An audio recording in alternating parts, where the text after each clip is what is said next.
Hey friends, Michael Patton here, Camaro Theologian. Thanks so much for joining us.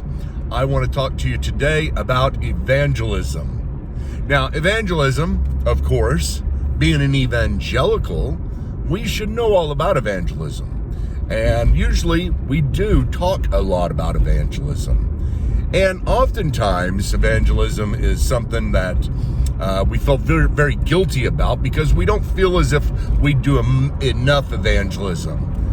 There's a statistic out there, I don't know where it comes from or whether or not it's exactly true, but I guarantee it is generally true. And that is that once a person becomes a Christian within 5 or 6 years, they will no longer have any friends who are non-Christians. They're no longer befriending non-Christians. It's just now all your friends and acquaintances are Christians, which is understandable because we don't want to be around bad company, right? Well, that's what the proverb says. However, we are supposed to evangelize. Does that mean we're just supposed to go straight out and just talk to everybody on the street, not make friends with them? Since the proverb says, don't have friends that are non-believers. Well, the Proverbs really doesn't say that. It doesn't say don't have any friends that aren't believers. It just says basically the same thing that the New Testament says is don't be unequally yoked. And bad friends corrupt good character. And I think that is something to where if you're joining with people, that's what it's talking about. But other than that, we should have friends that aren't believers. The key thing about the debate that lies around evangelism is whether or not we are to practice confrontational evangelism or some sort of friendship evangelism. I remember whenever I was in seminary back in 2000, back in 1999, 2000, that was one of the things that we talked about quite a bit was confrontational versus friendship evangelism. And I remember I couldn't stand any of the friendship evangelists because they lacked backbone. They needed to be like me and other people who were approaching people, knowing how important it is to get the gospel to somebody immediately because they are on their deathbed. No matter how healthy they are, they're on their deathbed. They could die tomorrow and the world could end tomorrow, or Jesus is coming, no matter whether he comes in 50 years, 100 years, or 1,000 years. It is close to that time. So evangelism is always a priority. It's always something we're pushing for. Now, I have changed my view quite a bit when it comes to evangelism. Now, let me say this. First of all, I evangelize. I do. I don't do it enough. I do. I'm not among those who don't feel guilty about not doing it enough. And I do often think of how many non-believing friends do I have. But I do evangelize. And I do it a very particular way. I'm not quite as in your face as I used to be. In 1 Peter, Peter talks about whenever we are asked by somebody for the hope that lies within us, that we're to be ready to give them an answer for that hope. Sometimes this is called the apologist's creed. Always be ready. Sanctify Christ as Lord of your hearts. Always being ready to give a defense, as it's sometimes said, but it's really an answer to those who ask for the hope that lies within you. And recently, over the last few years, maybe 10 years or so, I've thought, it does say to those who ask. And it also says, Paul says to the Thessalonians, for us to live a quiet life, working with our hands. That's interesting. I mean, it's kind of like don't disturb people. Live a life that is not, on the bullhorn all the time about who you are, about your own contributions to the world. And I think, of course, in the context of what we're talking about evangelism, about telling people, live a quiet life. Now, some people out there, they're out on the street corners, they're holding up signs, they're at the beaches with bullhorns, they're stopping you every single time you walk by in the mall saying, have you trusted in Jesus Christ? Not unlike, door-to-door people. I haven't seen any Christians that aren't Mormons or Jehovah's Witnesses going door-to-door in a long time, but that used to be something that we did as well. I think it's because Mormons and Jehovah's Witnesses kind of took it over and tainted it from that standpoint. Whenever you see somebody at your door, you don't think they're Christians, you think they're Mormons or Jehovah's Witnesses. And so, that may not be a common practice, but that's kind of the idea of confrontational evangelism. And my argument back then was, again, if you got the opportunity, give them the gospel. If you're not scared, give them the gospel. The Great Commission says, all authority has been given to me, go therefore. So we've got the power of Christ behind us.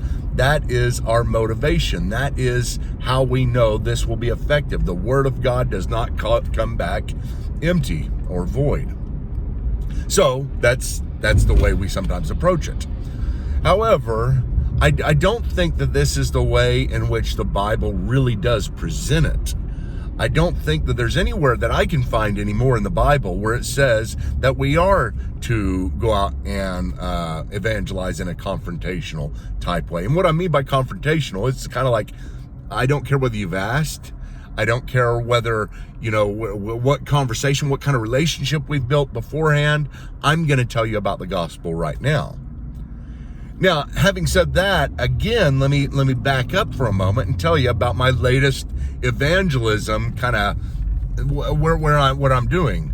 If you were to ask me, hey, Michael, when's the last time you evangelized? I say, well, if it's been a few nights. And they say, tell me about the circumstance. I said, well, there's a guy at 7-Eleven, and he is somebody that I see, on a daily basis whenever I go to 7-Eleven. And this is the way I try to go about it. I'll have conversations with him. I'll try to dig into his life. I'll try to, and the entire time prayerfully thinking, Lord, give me an opportunity. Lord, let me be blessed with some way to be able to tell this guy about Jesus. Now, most of the time there's no open doors, and so I don't say anything. But whenever I'm having conversations with people and I'm trying to figure out, what are you doing with this particular guy? It's like, what are you going to do with your life? What's your future like? And he tells me, and he seems kind of sad and, down. And I found the opportunity. I mean, it took me a while. It took me, in this case, maybe about 10 minutes of talking to him. But I did talk to him about Jesus. Now, that's not confrontational evangelism. That's not what I mean. It's not what I mean by coming straight up and kind of in your face before anything else. The alarm is sounding, and I have to tell you about Jesus before we talk about anything. And it's kind of, in my idea of it now, it's kind of like you're getting ahead of God. You're not waiting on God. You're not prayerfully looking for an opportunity, willing to submit if the opportunity does not arise. So we're trying to create the opportunity, and sometimes the opportunity comes within 10 minutes. And sometimes it takes days, months, years before you're ever really there with a person to where I think the person is either interested enough, and I know that a lot of you will say, well, you don't wait till they're interested enough. What I mean is you've dug into their life enough to where they are interested in hearing what you have to say. Because if you go up to somebody who doesn't care one single bit about this and you're pushing it in their face, this is no different, as one guy put it on the social media, than calling people up on the phone randomly and trying to tell them about Jesus. That's just sloppy. It's irresponsible. Now, I've gotten into cologne recently. It's too expensive of a habit, but for some reason, I don't know why, but I'm very into cologne. I just love smells. And as I've been studying about cologne and the history of cologne and understanding what you're looking for whenever you're talking about cologne, there's different things that you look for. And one of them is called sillage. Sillage. And it comes from a French word, I believe, that means trail. And it's the idea, okay, so once you put a cologne on, you spray it, and then you got the top notes, the mid notes, and the base notes. And then you've also got this this trail that is left behind. So colognes are rated upon their sillage, their trail they leave behind. Sometimes you want some and sometimes you don't. Sometimes you want somebody to know that you were around. Now, I used to wear this cologne called Yope, and it left a sillage that would last for days. My wife loves it still. I think it's because it reminds her of, how cool I used to be. But the trail is left behind, and sometimes it's not a very good trail. Like, I've got some colognes that I like a whole lot, but a lot of people really don't like. It's very niche taste. Such as Tom Ford Tobacco Oud. I'm not rich enough to buy a big one of those, but I got a little one. And Tom Ford Tobacco Oud is a very strong tobacco smell, what they call a boozy smell. And I like it, but I don't like smelling it too long, and I don't necessarily want it to be my sillage that I leave behind, because it's just not nice. Not nice to leave a sillage of Tom Ford Tobacco Oud for everybody to smell. It's not a universally loved cologne like Cool Water or Versace or something like that. Now, what's my point? My point is this. Oftentimes, what I feel I'm doing whenever I'm dealing with other people in evangelism is I'm cleaning up other people's sloppy sillage. They've left this trail behind that, this hit and run evangelism, and they've really turned anybody off to being able to listen, because all they think about is whether or not you're going to try to convert them. Because the last Christian they met, that's what they immediately did. And it takes time. It's hard to clean that up. It's these perceptions that are created. Now, if God commands us to go out there and create that, and we have to leave the sillage, hey, the gospel is an offense. However, I don't think we make the gospel any more of an offense than it already is by our sloppiness. And oftentimes we do. Oftentimes we're just leaving this rank smell behind, and we're kind of like Jehovah's Witnesses who get persecuted for going door to door. And we say, well, hey, everybody who wants to live according to Jesus Christ will be persecuted. And this is me getting persecuted. I don't think you can count that, because I don't think you're being faithful. I think within the scriptures, you have the Great Commission that tells us to go make disciples, not make converts. And making disciples takes time. And oftentimes, we'll tell the gospel the first time we meet somebody, and sometimes it will take a long time, and then we build into their lives. And I think also, as 1 Peter says, that we give an answer to those who ask. I don't think they have to come up and ask and say, hey, tell me, why do you have hope? But it's the idea, give a gospel to those people who are open to it. The same thing about the pigs before swine, or pearls before swine. But also, if you look at the example set by the New Testament writers, you see them going, whenever you have Paul going from place to place in Acts, he's going to the temples. That was a normal place to go and preach. He's going to Athens, into the marketplace. That was a normal place to go and share your worldview.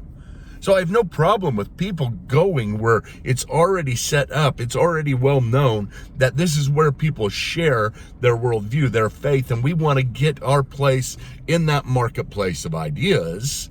But it's a whole different deal of leaving a sillage behind where we've gone door to door, or we've gone up to people at the mall and said, hey, I want to tell you about Jesus Christ, out of our zealousness.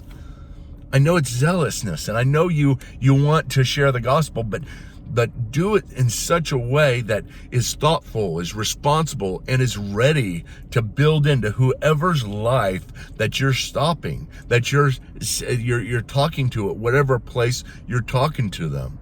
Do it in such a way to where you plan on making disciples and not making converts, because the power of Jesus is behind you.